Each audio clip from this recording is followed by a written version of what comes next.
ದೇವರ ನಾಮಕ್ಕೆ ಸ್ತೋತ್ರ ಉಂಟಾಗಲ್ಪಡಲಿ. ಪ್ರೀತಿಯುಳ್ಳ ದೈವಜನರೇ, ಯೇಸು ಕ್ರಿಸ್ತನ ಹೆಸರಿನಲ್ಲಿ ನಾನು ನಿಮ್ಮನ್ನು ವಂದಿಸುತ್ತೇನೆ. ಕೀರ್ತನೆಗಳು 30ನೇ ಅಧ್ಯಾಯ 11ನೇ ವಚನದಲ್ಲಿ ವಾಕ್ಯ ರೀತಿಯಾಗಿ ಬರೆಯಲ್ಪಟ್ಟಿದೆ. ನೀನು ನನ್ನ ಗೋಳಾಟವನ್ನು ತಪ್ಪಿಸಿ ಸಂತೋಷದಿಂದ ಕುಣಿದಾಡುವಂತೆ ಮಾಡಿದಿ ಎಂದು ವಚನ ಬರೆಯಲ್ಪಟ್ಟಿದೆ. ಅಂದರೆ ಪ್ರೀತಿಯುಳ್ಳ ದೈವಜನರೇ, ಕರ್ತನು ನಮಗೆ ಇರುವಂತಹ ನಮ್ಮ ಗೋಳಾಟಗಳನ್ನು ತಪ್ಪಿಸುವವರು ಆತನಾಗಿದ್ದಾರೆ.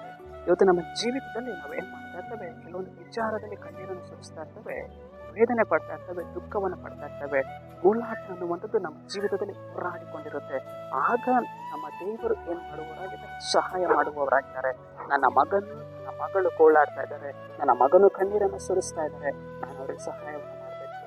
ಅವರ ಜೀವಿತದಲ್ಲಿರುವಂತಹ ಎಲ್ಲ ಹೋರಾಟಗಳನ್ನು ನಾನು ತಪ್ಪಿಸ್ಬೇಕು, ನಾನು ಅವ್ರನ್ನ ಸಂತೋಷದಿಂದ ಕುಣಿದಾಡುವಂತೆ ನಾನು ಮಾಡಬೇಕು ಎಂದು ಕರ್ತನು ನಮ್ಮ ಜೀವಿತದಲ್ಲಿ ಕ್ರಿಯೆ ಮಾಡುವವರು ಆತನಾಗಿದ್ದಾರೆ. ಪ್ರೀತಿಯುಳ್ಳ ದೇವಜನರೇ, ಹೇಗೆ ಕೊಟ್ಟಿಗೆಯಿಂದ ಬಿಟ್ಟಂತಹ ಒಂದು ಕರು ಸಂತೋಷದಿಂದ ಕುಣಿದಾಡಲ್ಪಡುತ್ತದೋ, ಅದೇ ರೀತಿಯಾಗಿ ನಮ್ಮ ಜೀವಿತದಲ್ಲಿಯೂ ಕೂಡ ಕರ್ತನು ನಮಗೆ ಸಹಾಯವನ್ನು ಮಾಡ್ತಾರೆ.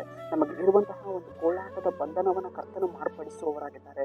ಇವತ್ತು ನಮ್ಮ ಜೀವಿತದಲ್ಲಿ ಸೈತಾನನು ಏನು ಮಾಡಿದ್ದಾನೆ, ಒಂದು ಗೋಳಾಟದ ಬಂಧನ, ಒಂದು ಗೋಳಾಟದ ಸರಪಣಿಯನ್ನು ನಮ್ಮ ಜೀವಿತದಲ್ಲಿ ಅವನೇನು ಮಾಡಿರ್ತಾನೆ, ಕೊಂಡು ಬಂದಿರ್ತಾನೆ. ಆದರೆ ದೇವರು ಏನು ಮಾಡ್ತಾರೆ, ಆ ಒಂದು ಗೋಳಾಟದ ಬಂಧನವನ್ನು ತೆಗೆದುಹಾಕುವವರಾಗಿದ್ದಾರೆ. ಆ ಒಂದು ಗೋಳಾಟದ ಹೋರಾಟವನ್ನು ತೆಗೆದುಹಾಕುವವರು ಆತನಾಗಿದ್ದಾರೆ. ಪ್ರೀತಿಯುಳ್ಳ ದೇವಜನರೇ, ನಮ್ಮ ಜೀವಿತದಲ್ಲಿ ಇರುವಂತಹ ಒಂದು ಕಣ್ಣೀರಿನ ಗೋಳಾಟ, ವೇದನೆಯ ಗೋಳಾಟ, ಸಾಲದ ಗೋಳಾಟ, ಒಂದು ರೋಗದ ಗೋಳಾಟ ಎಲ್ಲವನ್ನು ಕರ್ತನು ಮಾರ್ಪಡಿಸಿ ಒಂದು ಸಮಾಧಾನವನ್ನು ಖಂಡಿತವಾಗಿಯೂ ಕರ್ತನು ನಮ್ಮ ಜೀವಿತದಲ್ಲಿ ಏನು ಮಾಡುವವರಾಗಿದ್ದಾರೆ, ಕೊಂಡು ಬರುವವರು ಆತನಾಗಿದ್ದಾರೆ. ನಾವು ಆತನ ಮೇಲೆ ನಿರೀಕ್ಷೆ ಇಟ್ಟುಕೊಳ್ಳಬೇಕು. ಆಗ ನಮ್ಮ ಮುಖಗಳು ಪ್ರಕಾಶಮಾನವಾಗಿರುತ್ತೆ. ಸರಿ, ನಾವು ಪ್ರಾರ್ಥಿಸೋಣ.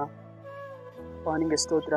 ಈ ಮುಂಚಾನೆ ವೇಳೆಯಲ್ಲಿ ಕರ್ತನೆ, ವಾಕ್ಯ ಭಾಗ ಸಂದೇಶವನ್ನು ನೋಡ್ತಾ ಇರುವಂತಹ ಜನಗಳನ್ನು ಬಿಟ್ಟು ನಿನ್ನ ಜನರ ಜೀವಿತದಲ್ಲಿ ಇರುವಂತಹ ಎಲ್ಲ ಗೋಳಾಟದ ಮಾರ್ಗಗಳನ್ನು ತಪ್ಪಿಸುತ್ತೇವೆ.